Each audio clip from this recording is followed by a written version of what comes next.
Welcome back to our YouTube channel, Agriculture and GK. Today, we'll study about MCQs on food packaging methods. This video will be very important for the students who are preparing for FSSAI CBT2 exam or state FSO or any other food related exam. So बिना time waste किए आगे चलते हैं। अगर video पसंद आई तो please like share subscribe करना। आगे बढ़ने से पहले I wanted to tell you about the course which we are giving for you, that is FSSAI CFSO TO CBT2 exam course. It is a complete course. Some of the important features of this course are given. For example, you'll get complete notes as per the syllabus, printable study material you will get, YouTube classes you will get, class notes you will get, question bank you will get one that will be in the form of ebook. These all will be quality content as per the exam. और ये सारा कुछ आपको मिलेगा सिर्फ और सिर्फ 899 rupees में। अगर आपको इस कोर्स को इनरोल करना है, the link is in the description box, आप प्लीज जाके चेक करो, वहां से आप इनरोल कर सकते हो। If you have any query related to the course, WhatsApp number description में दिया है, आप उधर से हमसे कॉन्टैक्ट करके पता कर सकते हो। इसके अलावा हमारा जो ऐप है agriculture and GK app and agriculturegk.in website पे भी जाके आप इस कोर्स को एनरोल कर सकते हो। As your exams are coming very soon, तो आप लोग जितना जल्दी हो सके उतनी जल्दी जाके कोर्स को एनरोल करो, and so that your preparation will be fulfilled by the course. Next आगे बढ़ते हैं अपने पहले क्वेश्चन की तरफ। First question is method of packaging of food under sterile environment after independently sterilizing the food and packaging material is termed as। इसके कहने का क्या मतलब है?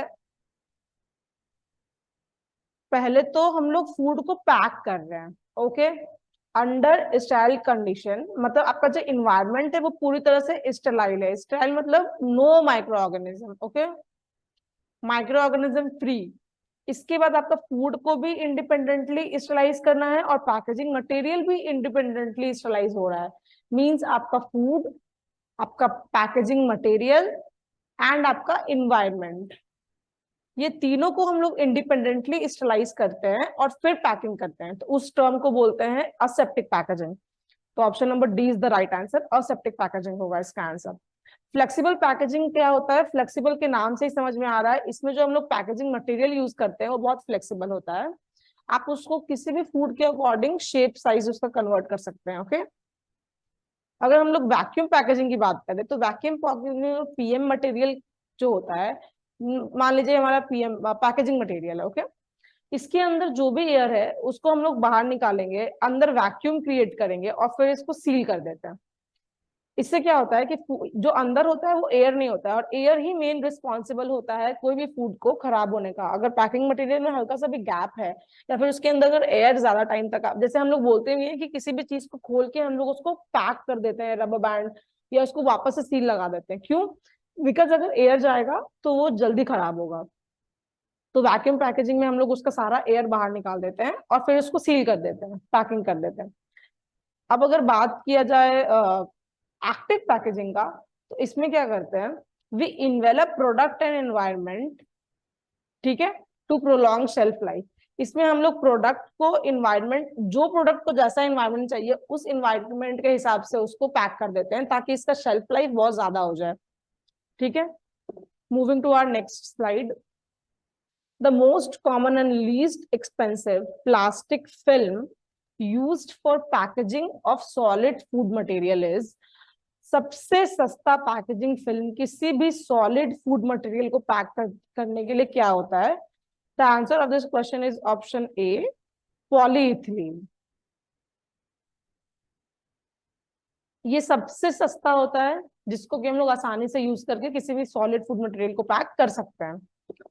Our next question, storage of food under reduced pressure. अभी हम लोग अगर फूड को रिड्यूस्ड प्रेशर पे स्टोर कर रहे हैं तो उस टर्म को क्या बोलेंगे? उस टर्म को बोलेंगे हाइपोबैरिक पैकेजिंग, ओके। हाइपोबैरिक पैकेजिंग क्या होता है? अगर हम लोग फूड को लो प्रेशर पे पैक कर रहे हैं उस टर्म को बोलते हैं हाइपोबैरिक। ओके, और हाइपरबैरिक क्या होता है? अगर हम लोग हाई प्रेशर पे किसी भी फूड को पैक कर रहे हैं तो वो हाइपरबैरिक होता है। ओके, ये जनरली बेवरेज के लिए होता है, बॉटलिंग प्लांट में हम लोग उसका इस्तेमाल करते हैं। ठीक है, गैस एसेप्टिक पैकेजिंग हमने पहले पढ़ लिया। गैस पैकेजिंग क्या होता है? जो भी हार्मलेस गैस होता है उसको हम लोग बैग के अंदर फिल करते हैं और उसको फिर सील करते हैं। अभी क्या करता है, ये जो हार्मलेस गैस है इसके पैकेट के अंदर जो भी ऑक्सीजन होगा उसको रिप्लेस कर देगा ये हार्मलेस गैस। और जब ऑक्सीजन नहीं होगा तो पैकेट जल्दी खराब नहीं होगा, फूड जल्दी खराब नहीं होगा। तो गैस पैकेजिंग उसको कहते हैं। Next question, in aseptic packaging preservative used to sterilize the packaging material is। अब हम लोग aseptic packaging में हमने पढ़ा कि हम लोग environment को भी स्टराइल करते हैं, फूड को भी स्टरलाइज करते हैं और पैकेजिंग मटेरियल को भी स्टरलाइज करते हैं। तो अभी पैकेजिंग मटेरियल को स्टरलाइज किससे करते हैं? तो जो कॉमनली यूज्ड प्रिजर्वेटिव है दैट इज हाइड्रोजन पेरोक्साइड को हम लोग यूज करते हैं जनरली पैकेजिंग मटेरियल को स्टरलाइज करने के लिए। Next question, SWAMA stands for। This stands for option number A standard weight and measure act. ठीक है, इसका क्या मतलब है कि अगर आप किसी भी प्रोडक्ट को रिटेल में सेल कर रहे हो उसका जितना वैल्यू उसके पैकेजिंग पे दिया है कि इतना ग्राम उसमें जाना है, that much gram should be in the package. ठीक है, उससे ज्यादा कम नहीं होना चाहिए, उससे ज्यादा ज्यादा नहीं होना चाहिए, उतना जितना मेंशन्ड है उतना पब्लिक को मिलना चाहिए।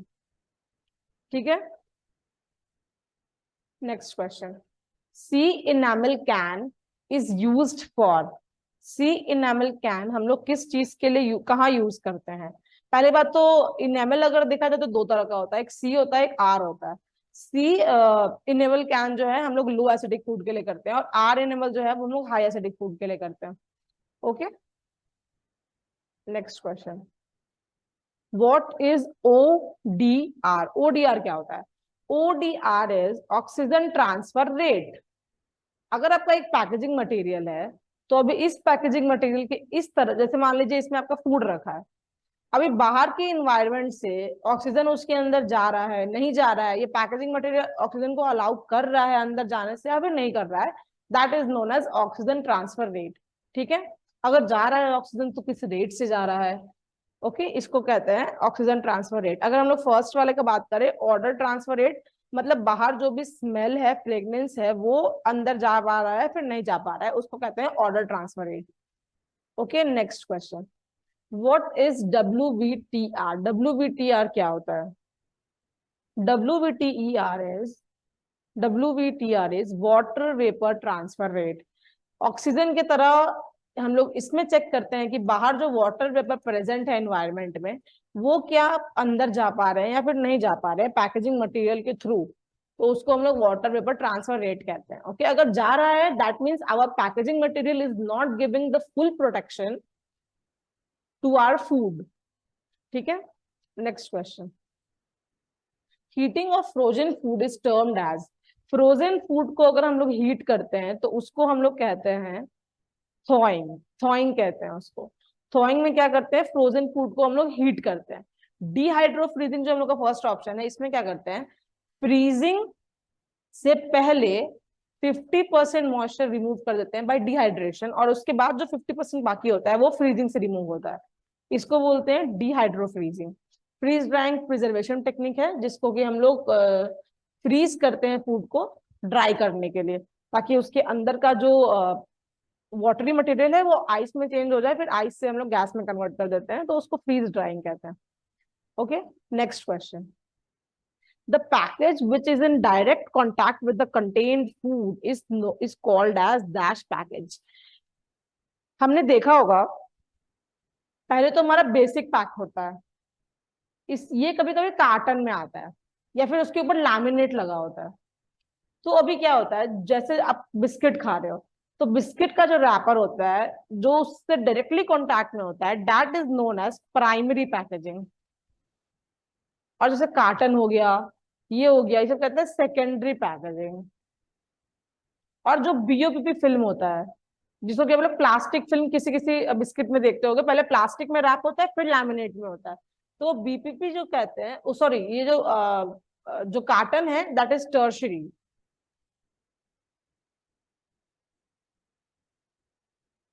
Late me remove this. The carton is tertiary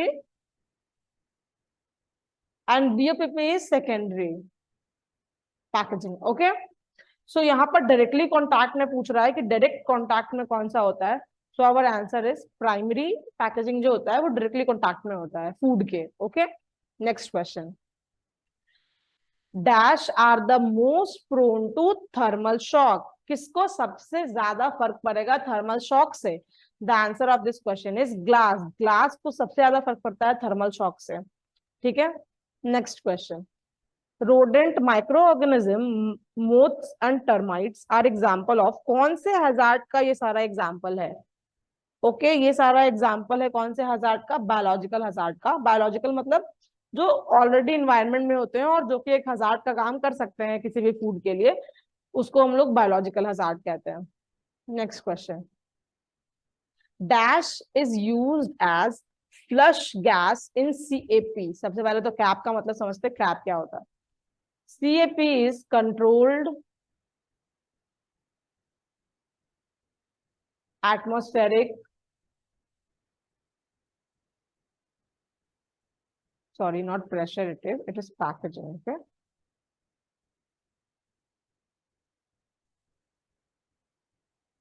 okay, तो कौन सा गैस यूज हम लोग करते हैं CAP में? इसका आंसर है नाइट्रोजन गैस का हम लोग यूज करते हैं। No sorry, we use carbon dioxide gas. इसके केस में, कैप के केस में, कैप के केस में क्या होता है कि हम लोग गैस का जो कंसंट्रेशन है किसी भी पैकेजिंग के अंदर, उसको चेंज करते हैं अकॉर्डिंग टू द फूड। अगर हम लोग को फूड को ऑक्सीजन कम चाहिए और नाइट्रोजन ज्यादा चाहिए फॉर एग्जांपल, तो हम लोग ऑक्सीजन कम करेंगे, नाइट्रोजन ज्यादा करेंगे। अगर हम लोग के फूड को ऑक्सीजन कम चाहिए, कार्बन डाइऑक्साइड ज्यादा चाहिए, तो हम लोग उसके अकॉर्डिंग सेट करते हैं अंदर के टेम्परेचर को, प्रेशर को, रिलेटिव ह्यूमिडिटी, सारा कुछ अंदर चेंज करते हैं हम लोग। ठीक है, तो जनरली कार्बन डाइऑक्साइड वो गैस है जो कि हम लोग फ्लश करते हैं उसके अंदर, पैकेज के अंदर, कैप के केस में। Next question. solubility of carbon dioxide dash with decrease in temperature. ठीक है, solubility में क्या फर्क पड़ता है? तो solubility कार्बन डाइऑक्साइड का जो होता है वो इंक्रीज होता है डिक्रीज इन टेम्परेचर में। ये लोग इन्वर्सली प्रोपोर्शनल होता है, इसी कारण अगर वो इंक्रीज होगा तो ये डिक्रीज होगा, वो डिक्रीज होगा तो ये इंक्रीज होगा। They are inversely proportional to each other. Okay, inversely proportional होता है। Next question. The red circle and square on the packed food indicate. ये बहुत इंपॉर्टेंट टर्म है, रेड और दूसरा होता है ग्रीन। अगर सर्कल के फॉर्म में, स्क्वायर के फॉर्म में, तो क्या मतलब होगा? अगर तो वो रेड है उसका मतलब है वो नॉन वेजिटेरियन है, और अगर वो ग्रीन है उसका मतलब है वो वेजिटेरियन है। यहाँ रेड पूछ रहा है मतलब नॉन वेजिटेरियन, और अगर ग्रीन है तो मतलब वो वेज फूड है। Okay, next question. FPO stands for question, option number A is the right answer, fruit product order। ये 1955 में आया था। ये सर्टिफिकेशन मार्क है जो कि फ्रूट के लिए मैंडेटरी है, जो भी इंडिया में सेल किए जाते हैं उसके लिए। This mark is very important. ये हर हर प्रोडक्ट का कोई ना कोई सर्टिफिकेशन होता है। तो फ्रूट के लिए जो सर्टिफिकेशन है that is FPO, that is fruit product order. इस सर्टिफिकेशन का वैल्यू है for food commodity, fruit commodity. Okay, next question. Raw material for production of paper. Production of paper के लिए जो रॉ मटेरियल होता है वो पल्प होता है, लेकिन अगर हम लोग उसको और डीपली समझने का कोशिश करें, दैट इज सेलुलोज। सेलुलोज होता है जो कि हम लोग को अल्टीमेटली पल्प से ही मिलता है। तो the option number A is the right answer, pulp. Next question. The objective of beating of fibre is to dash of fibre. हम लोग पेपर बनाने के लिए फाइबर को बीट करते हैं, ठीक है, तो उसका पर्पस क्या है, हम लोग क्यों बीट करते हैं? The answer of this question is increase the surface area. अगर हम लोग किसी भी चीज को बीट करेंगे तो वो फैलते चला जाता है, अगर वो फैलेगा तो इसके बाद हम लोग जो भी उसमें केमिकल करेंगे, जो भी केमिकल से उसको ट्रीट करेंगे, वो ज्यादा एरिया में आ, उसका इफेक्ट होगा, जिसकी वजह से जो पेपर आएगा बन के वो ज्यादा बेहतर बन के आएगा। तो इसका option number B is the right answer. Increase the surface area के लिए हम लोग यूज करते हैं, इसलिए हम लोग बीटिंग करते हैं फाइबर का। Next question, dash is the process to make paper surface smoothen. Paper surface को अगर स्मूथ करना है, बहुत सारा पेपर आपने देखा होता है रफ होता है छूने पे, टच करने पे, और बहुत सारा पेपर बहुत ज्यादा सॉफ्ट होता है। तो वो किस पे डिपेंड करता है, वो कैलेंडरिंग जो टर्म होता है उस पर डिपेंड करता है कि पेपर सॉफ्ट बन रहा है या फिर हार्ड बन रहा है। इसमें क्या होता है, इसमें वर्टिकल रोलर्स होते हैं जो कि सेमी ड्राई पेपर के वेब पे ये लोग ऐसे ऐसे ऐसे ऐसे चलते हैं। ठीक है, अभी अगर प्रेशर ज्यादा देंगे इस रोलर को, ठीक है, अगर हाई प्रेशर पे अगर इसको देंगे तो पेपर कंपैक्ट होता चला जाएगा, मतलब ये बहुत जल्दी जल्दी ऐसे ऐसे एक्ट करेगा तो पेपर छोटा होता चला जाएगा। और पेपर छोटा होगा मतलब वो ऑटोमेटिकली स्मूथ हो जाएगा अगर उसके बीच में गैप कम होगा तो। ठीक है, next question, silica for glass making is derived from, it is derived from sand. तो सिलिका हम लोग को सैंड से मिलता है। Next question, gasket is made up of, gasket किसका बना होता है, gasket is made up of rubbers. Option number A is the right answer, rubber से बना होता है। Next question, disadvantage of glass. घर पे अगर हम लोग ग्लास के बॉटल में कुछ अगर स्टोर कर रहे हैं कोई भी फूड मटेरियल, तो हमें किस बात का डर होता है, बहुत हैवी होता है, पहली बात तो बहुत ज्यादा हैवी होता है उसको उठाना, दूसरी कहीं टूट ना जाए, ओके, तीसरी बहुत एक्सपेंसिव है, अगर टूटेगा तो बहुत खर्चा होगा। तो और भी बहुत सारा इसका डिमेरिट है। तो इसमें जो पहला क्वेश्चन है फ्रेजाइल, फ्रेजाइल का मतलब कहीं टूट ना जाए, ब्रेक ना हो जाए वो। हैवी प्रोडक्ट, हैवी वेट, मतलब हैवी वेट है उसका काफी ज्यादा, और एक्सपेंसिव तो होता ही है ग्लास का प्रोडक्ट। तो उसका option number D is the right answer, सारा का सारा डिसएडवांटेज है ग्लास का। Next question, method of tin plating. Tin plating का क्या मतलब होता है, पहले तो वो समझना पड़ेगा, what is tin plating. Tin plating का मतलब होता है अगर हम लोग टिन को नॉर्मली अगर यूज करेंगे तो इसमें कोरोजन हो सकता है। कोरोजन मतलब क्या होता है, आपने देखा होगा जंग लगना, तो इस टिन में जंग लग सकता है, तो उसको हम लोग प्लेट करते हैं किसी और मटेरियल से, नॉन करोजिव मटेरियल, ताकि वो करोड ना हो जल्दी। ठीक है, तो जो टिन प्लेटिंग होता है वो तीन तरह से होता है, इमर्जन, डिपिंग और इलेक्ट्रोप्लेटिंग। ठीक है, अगर हम लोग बात करें इमर्जन का, तो इमर्जन का बात करें तो इसमें हम लोग very small amount of coat इसके ऊपर डालते हैं, बहुत स्मॉल अमाउंट, मतलब एक लेयर काफी है। ठीक है, या तो उसको ब्रश कर दिया या तो उसको डुबा दिया एक बार बस, लेकिन एक लेयर, बहुत स्मॉल लेयर। डिपिंग में भी डुबाते हैं लेकिन इसमें बहुत थिक लेयर क्या कोटिंग करते हैं इस केस में। और इलेक्ट्रोप्लेटिंग तो सबसे अलग है, नाम से ही समझ में आ रहा है। इसमें एक कोट हम लोग देते हैं टिन के ऊपर with the help of electric current, current के हेल्प से ये कोटिंग जाता है, और ये कॉस्ट इफेक्टिव मेथड है सबसे ज्यादा।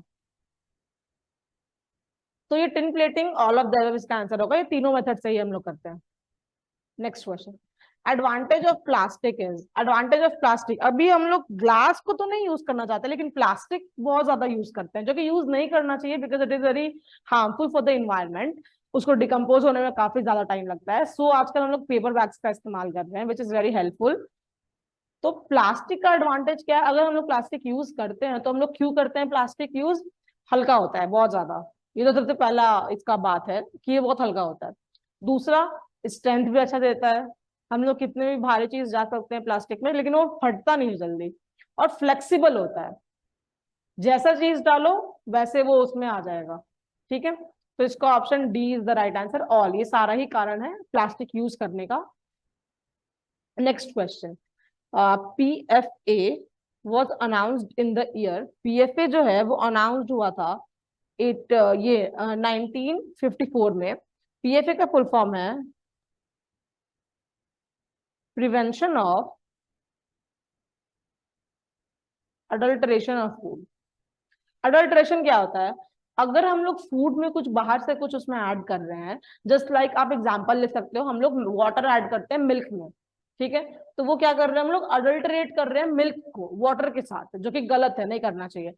तो 1954 में prevention of adulteration of food आया था, जिसके तहत बोला गया था किसी भी फूड को अडल्ट्रेशन से ट्रीट नहीं करना है, मतलब उसको अडल्ट्रेट नहीं करना है। ठीक है, ये इस लॉ के अगेंस्ट था अडल्ट्रेशन। आगे जाने से पहले we have one course for you, that is TSPSC food safety officer exam, that is Telangana state public service commission. इसका FSO का ये पूरा कोर्स है, ये कंप्लीट कोर्स है। इसमें आपको कंप्लीट नोट्स दिए जाएंगे as per the syllabus. Paper number 1 and paper number 2 दोनों इंक्लूडेड है इसमें।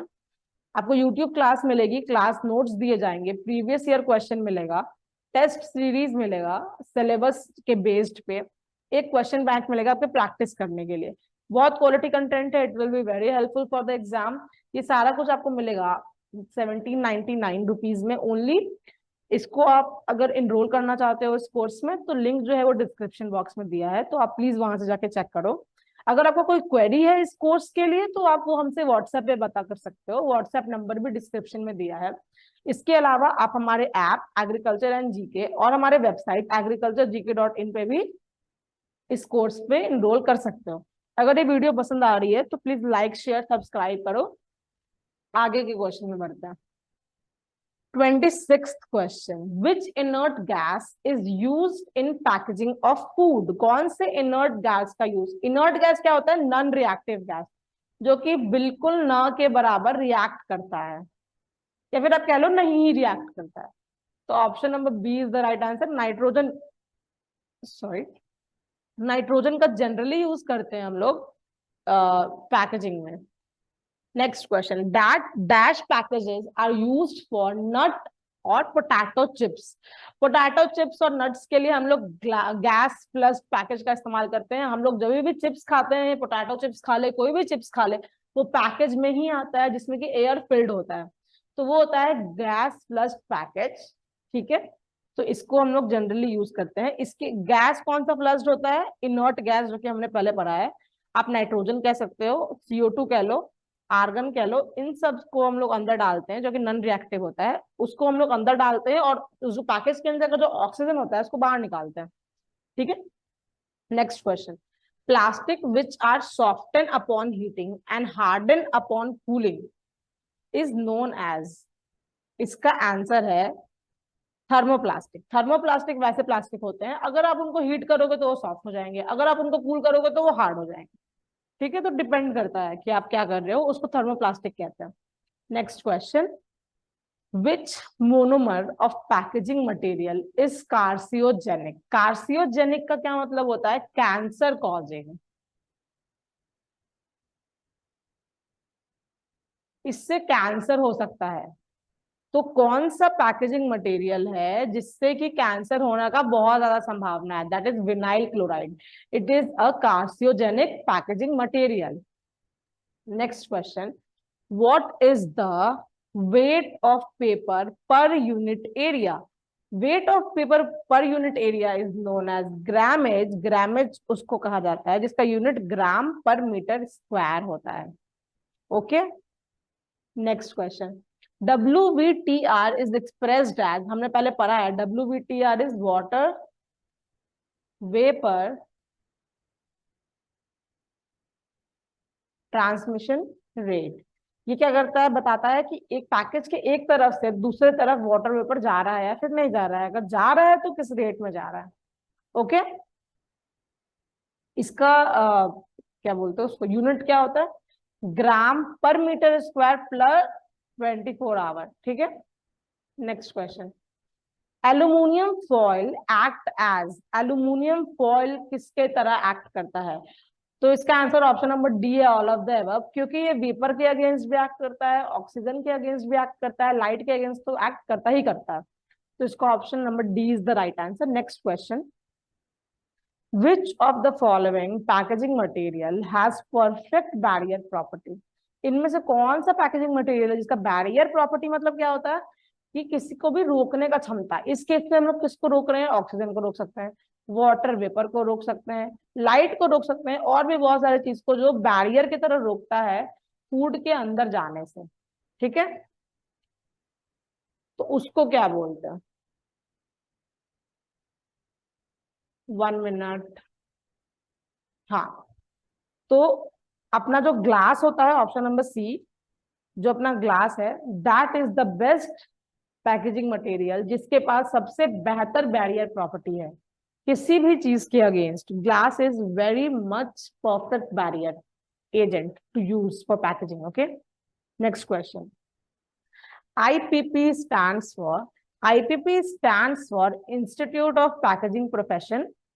प्रोफेशन कह लो या फिर प्रोफेशनल्स कह लो, तो IPP इसके लिए स्टैंड होता है. Next question. OTR in plastic film stand for. OTR किसके लिए होता है? OTR is oxygen transfer rate. एक तरफ से ऑक्सीजन दूसरी तरफ किस रेट में जा रहा है, जा भी रहा है फिर नहीं जा रहा है, उसको कहते हैं OTR. ठीक है, next question. Craft process of chemical pulping is जो क्राफ्ट प्रोसेस होता है केमिकल पल्पिंग का, वो कैसा प्रोसेस है, मतलब कौन सा प्रोसेस है वो? The answer of this question is sulphate process है, वो ऑप्शन नंबर ए. ठीक है, इसमें क्या करते हैं, वुड को वुड पल्प में कन्वर्ट करते हैं. ठीक है, कैसे कन्वर्ट करते हैं इसको? हॉट मिक्सचर में वुड को डालते हैं जिसमें कि वाटर होता है प्लस NaOH मतलब sodium hydroxide plus sodium sulphide. इसका सोल्यूशन होता है जिसमें कि वुड को डालते हैं, तो वुड कन्वर्ट हो जाता है वुड पल्प में, और वुड पल्प में प्योर सेलुलोज होता है. क्या होता है? जो कि क्राफ्ट प्रोसेस के लिए बहुत ज्यादा अच्छा होता है. Next question. Grease proof paper is resistant to. अब आपका ग्रीस प्रूफ अगर क्वेश्चन में है तो ग्रीस प्रूफ से मतलब इसके नाम से ही समझ आ रहा है कि ग्रीस से तो प्रोटेक्ट करेगा ही, और ग्रीस का मतलब ऑयल, तो ये दोनों से प्रोटेक्ट करता है, मतलब both option A and B are the right answer. ठीक है, next question. 38 that is carbon dioxide in MAP has which of the following property. इन सब में से कौन सा प्रॉपर्टी होता है कार्बन डाइऑक्साइड का? तो कार्बन डाइऑक्साइड का क्या प्रॉपर्टी होता है? वो बैक्टीरिया के ग्रोथ को या फिर फंगस के ग्रोथ को, मोल्ड के ग्रोथ को रोकता है, क्योंकि ये सब जो है वो ऑक्सीजन में ग्रो कर सकते हैं, कार्बन डाइऑक्साइड में ग्रो नहीं कर सकते हैं, तो ये सब उनको रोकता है, उन लोगों के लिए लीथल है ये सब गैस. तो option number C is the right answer. वो बैक्टीरियोस्टैटिक और फंगियोस्टैटिक दोनों ही होता है कार्बन डाइऑक्साइड मैप के केस में. Next question. ग्लास जो है ऑप्टिकली आइसोट्रॉपिक होता है. ठीक है, इसके जो पार्टिकल्स होते हैं वो इंडिपेंडेंट होते हैं इन डायरेक्शन. ठीक है, next question. Advantage of glass jar. Glass jar का एडवांटेज क्या होता है? ये इनर्ट होता है, मतलब कि इसका बैरियर प्रॉपर्टी बहुत अच्छा होता है, ये जिससे रिएक्ट नहीं करता है. ठीक है, स्टेबल एट हाई टेम्परेचर. अगर आप हाई टेम्परेचर पे भी ग्लास को रख रहे हो उसको कोई नहीं फर्क पड़ने वाला. इम्परमेबल मतलब अगेन बैरियर प्रॉपर्टीज का बहुत अच्छा होता है. तो all of the above the right answer. Option number D बिल्कुल सही जवाब है. Next question. Which is not the function of packaging. इसमें से कौन सा पैकेजिंग का फंक्शन नहीं है?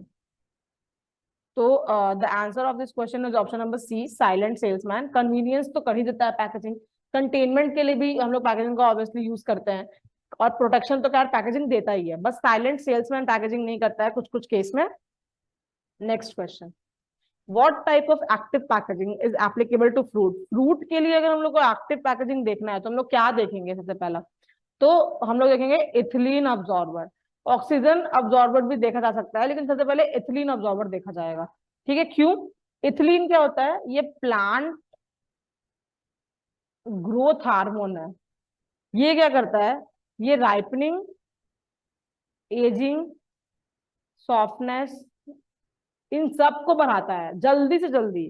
ठीक है, तो अगर हम लोग एथिलीन अब्जॉर्बर का इस्तेमाल करते हैं तो ये एथिलीन जो गैस होगा उसको वो लोग हार्मोन को वो अट्रैक्ट कर लेगा, मतलब वो पूरा बाहर निकाल देगा पैकेट से. तो उससे क्या होगा? एथिलीन जब होगा ही नहीं तो राइपनिंग भी नहीं होगा, या फिर आप कह सकते हो कोई लेट होगा, एजिंग भी लेट से होगा, और जो उसका सॉफ्टनिंग है वो भी काफी लेट होगा. तो एथिलीन हम लोग का मेन कंसर्न है अगर फ्रूट का पैकेजिंग कर रहे हैं, तो इसी कारण option number B is the right answer. Next question. The ability of sealed package to withstand internal pressure is known as. इसका सही जवाब है burst strength. अगर हम लोग कितना भी प्रेशर दे रहे हैं और वो पैकेज कब तक उस प्रेशर को झेल पा रहा है, तो उसको हम लोग बर्स्ट स्ट्रेंथ कहते हैं, बर्स्ट टेस्ट, कि वो कितने प्रेशर तक को झेल पा रहा है. ठीक है, टेंसाइल क्या होता है? टेंसाइल भी होता है फटने से पहले वो कितना स्ट्रेंथ को कंट्रोल कर सकता है, कितने स्ट्रेंथ तक वो बियर कर सकता है, उसको कहते हैं tensile strength. Next question. The degree of moisture protection of package is measured in term of. Moisture protection package का अगर हम लोग को मेजर करना है तो वो MVTR से मेजर करते हैं। MVTR मतलब क्या होता है? Moisture vapour transmission rate. Okay, moisture vapour transmission rate होता है उसका मतलब।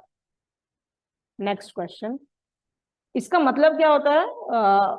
मॉइस्चर वेपर ट्रांसमिशन रेट मतलब इस तरफ से जो मॉइस्चर है वो पैकेजिंग के उस तरफ जा रहा है या फिर नहीं जा रहा है, और अगर जा रहा है तो फिर किस रेट में जा रहा है। ठीक है, next question, the word which describes a label that contains information related to the nourishment of a product। Product में कितना न्यूट्रिएंट है वो कहाँ मालूम चलेगा? न्यूट्रिशनल फैक्ट चार्ट में।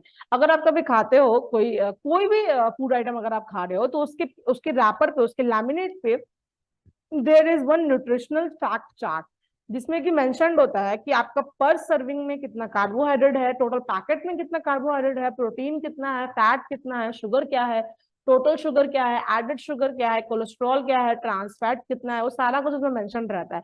तो क्या बताता है कि आप जो प्रोडक्ट खा रहे हो वो कितना बेहतर है, कितना नरिशमेंट आपके बॉडी को दे रहा है। तो वो सब चीज उसमें गिवन होता है, तो वो न्यूट्रिशनल फैक्ट चार्ट में होता है।